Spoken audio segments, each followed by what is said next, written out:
പിന്നെ ഷോഡശോപചാര പൂജ പറയും, പിന്നെ ശബരിവാര പൂജ പറയും, പിന്നെ ഏറ്റവും വലുതാണ് മണ്ഡല പൂജകൾ. ഇപ്പൊ കലശാദികൾക്കൊക്കെ തന്നെ മണ്ഡല പൂജയാണ്. ഇപ്പൊ ചക്രാബ്ജം പറഞ്ഞിട്ട് വലിയ പൂജയാണ്, ഒരു 3 മണിക്കൂറൊക്കെ എടുക്കും.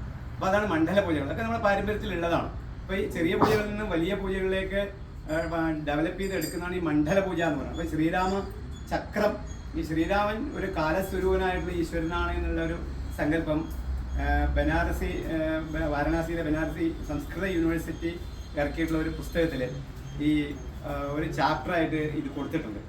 അപ്പോൾ അത് യാദൃശ്ചികമായിട്ട് അത് കൈ കിട്ടിയ സമയത്ത് അത് വായിച്ചപ്പോൾ എന്തുകൊണ്ട് നമുക്കിങ്ങനെ ഒരു ശ്രീരാമ ചക്ര മണ്ഡല പൂജയായിട്ട് ഇതിനെ ഡെവലപ്പ് ചെയ്തുകൂടാ എന്നുള്ള ഒരു ചിന്തയുടെ ഭാഗമായിട്ടൊരു ശ്രീരാമ ചക്ര പൂജ ഡെവലപ്പ് ചെയ്തിട്ടുണ്ട്.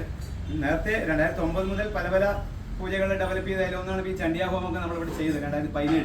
അപ്പോൾ അതിപ്പോഴും നിരന്തരം നടന്നുകൊണ്ടിരിക്കുന്നത്. അതിപ്പോൾ താമസിയാതെ ഒരു പുസ്തകമായിട്ട് ഇറക്കാൻ പദ്ധതിയുണ്ട്. ഒരുപാട് മണ്ഡല പൂജകൾ ഡെവലപ്പ് ചെയ്തിട്ടുണ്ട്. 16-ാം നൂറ്റാണ്ടിന് ശേഷം ആദ്യമായിട്ടാണ് ഇങ്ങനെ നമ്മുടെ തന്ത്രശാസ്ത്രത്തിലും പൂജയിലൊക്കെ തന്നെ പുതിയ പുതിയ അന്വേഷണങ്ങളും ഗവേഷണങ്ങളൊക്കെ നടന്നുകൊണ്ടിരിക്കും. ഞാൻ മാത്രമല്ല, ഒരു കൂട്ടം ഗവേഷകരയിലുണ്ട്. അപ്പോൾ അതിൻ്റെ ഭാഗമായിട്ട് ഒരു ശ്രീരാമ ചക്ര പൂജ ഡെവലപ്പ് ചെയ്തിട്ടുണ്ട്. ഇത് ഞാൻ ഡീറ്റെയിൽസ് ഗ്രൂപ്പിൽ ഇപ്പോൾ വായിച്ച സമയം കളിയില്ല, ഞങ്ങൾ പൂജ തുടങ്ങാറ്. അപ്പോൾ ഇതിൻ്റെ ഡീറ്റെയിൽസും ഇതുമായി ശ്രീരാമ നവമി പ്രമാണിച്ച് ഭഗവാന്റെ പാദത്തിൽ നിങ്ങൾ എല്ലാവരുടെയും സമ്മതത്തോടുകൂടി ഭഗവാന്റെ പാദത്തിൽ സമർപ്പിക്കുന്നത്. കർക്കിടകത്തിലാണ് ഇതൊരു പൂജാനുഷ്ഠാനമായിട്ട് നമ്മൾ ചെയ്യാൻ ആഗ്രഹിക്കുന്നത്. ഭഗവാന്റെ അനുഗ്രഹം ഉണ്ടാവട്ടെ. നമ്മൾ ഈ നവമി പൂജ തുടങ്ങും.